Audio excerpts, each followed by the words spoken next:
Now, source has no form, so the mind, raised in a society focused on form every single day, focused on people, places, things, knowledge in the mind, concepts. That's all the grass that's been covering the ground. So you no longer see the ground, you just see the grass. You just see, I am the body, I am the mind. I don't like this relationship, I prefer that one. I don't like this food, I prefer that food. I want to become this, I'm not there yet, etc., etc. That's the grass. That's the stuff that's been growing over your original naked state. The aim of self-realization or God-realization is to mow the lawn.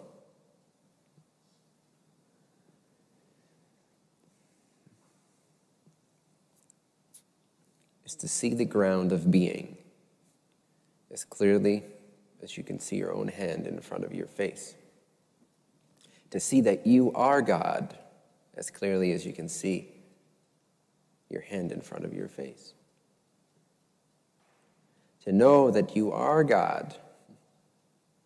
But in order to do this, we generally have to forget all the other stuff, at least for a moment. So see if you can forget who your parents were, who your children are, who your partner is. Maybe I shouldn't start with the scary stuff. Just forget that. Forget about your job, your bank account. But you get the point. As many concepts as you can notice that you can clear, that you can relax, you can let go of. And don't worry, they'll still be there when you open your eyes. It's just an exercise. Just to let go of all the subtle energy dynamics, all the grass that you've let grown on your naked original state.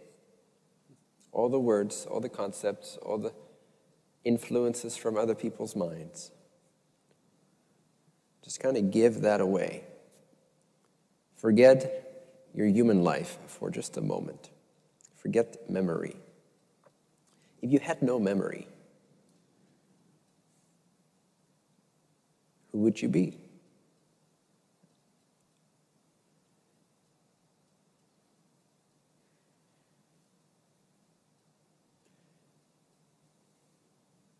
Without memory, it becomes really hard to claim any kind of identity in any object that appears to consciousness, to God. God is consciousness. God is alive. God is intelligence, awake. And it's formless. But most of us know only form. We've learned only to place our attention on form.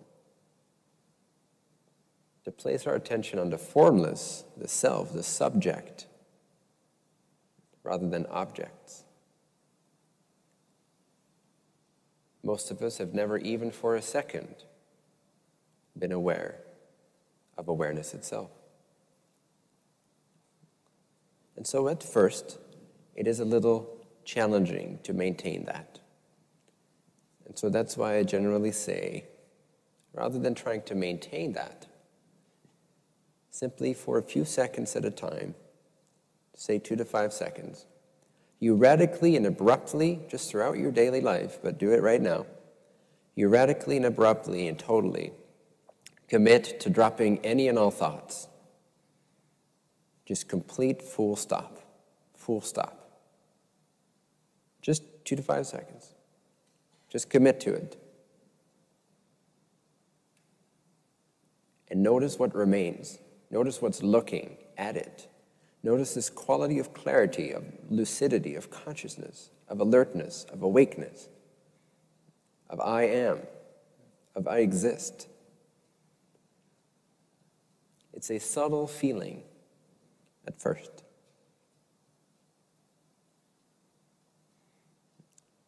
So you radically give away all thoughts, all concepts, all ownership, all beliefs, just for a moment.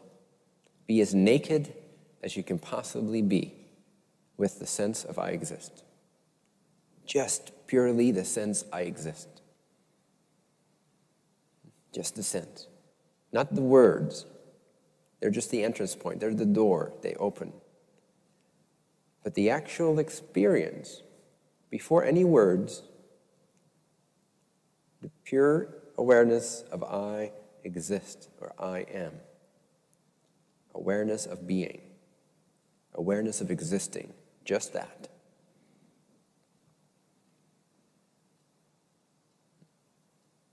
It's as if the mind begins to turn inward, back onto itself.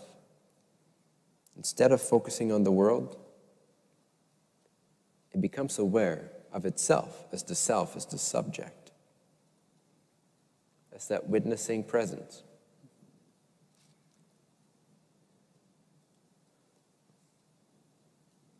Once you find that feeling, you can practice.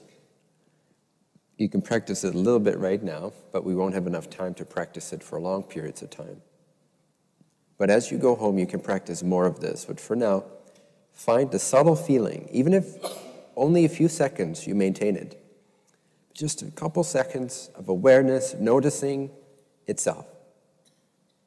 Awareness saying to itself, I am aware that I am aware. But there is something about you that has never, ever, ever, ever, ever changed. When you looked in the mirror at 5 years old, it's the same presence that currently hears my voice. Same awareness is currently staring at the mirror at a body that's 5 years old. It's the same you. It's formless, it's eternal, but once entered into, once surrendered into, once practiced more and more, once devoted to, it opens its gates to the kingdom of heaven. The love, in other words, and the light of the one infinite creator shall be known to you directly. When you say I, you mean the subject. You may not know this, but you do. The subject of life, right? The subject of your life is you. And everything that you observe comes and goes. But you are the subject to those items. You've always been around. There's one aspect of you that's always been around with your life. Everything that has a form has come and gone.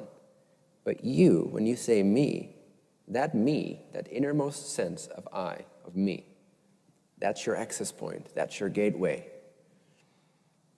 And start wherever on the gradient of love light you find yourself feeling the me sense. For some people, it may just be intellectual at this point.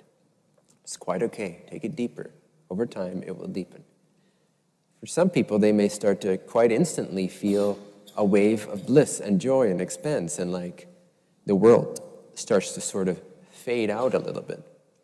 And there's a love and a light that starts to take over and become brighter and brighter. And some may, at some point, who knows, may even be now, have the realization that this is all there is. There only is love, light, awareness. The world is actually an illusion. You've never been anything but awareness, love, light, eternal, infinite, forever and ever, timelessly free. And forms are just imaginations by the mind.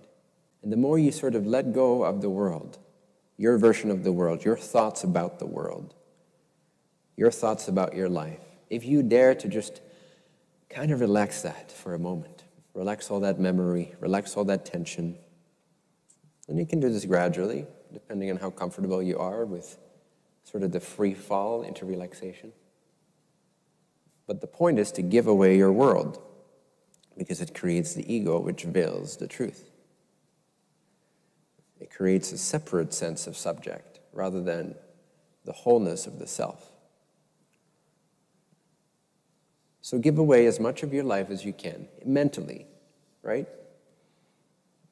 I'm not saying you should quit your job right now and all that stuff. I'm just saying during those exercise moments, you give away all ownership, all tension, all attachment to any of that as much, as deeply as you can. And you relax into that letting go. And for some people, even this will just take some time. The body might shake a little bit, or you might come up against some fear for letting go of those mental ideas that you believe you have to hold with so much tension. Otherwise, they'll disappear from your life. Right? So even the process of just relaxing attachments is already a challenge for most people. And that needs some time to relax and unwind and gain some trust in the process. Gain some trust in the unknown, in the free fall of what remains, the space that remains, when you stop thinking about your life just for that period of time. It's called meditation. Look it up. You can Google it. So the deeper you let that go, and the more your awareness turns inward onto itself, it's like a mirror starting to reflect itself, bend over to see itself. Awareness, aware of awareness, awareness watching awareness, awareness seeing awareness, awareness knowing, feeling awareness. You intensify that, and it will overwhelm your sense of a world, your sense of separation, your sense of mental anguish and sorrow and pain. And it will begin to radiate within you, within the body, mind, spirit complex. A light is activated. And the more it's nourished, the more it grows, the more it radiates, the brighter it becomes.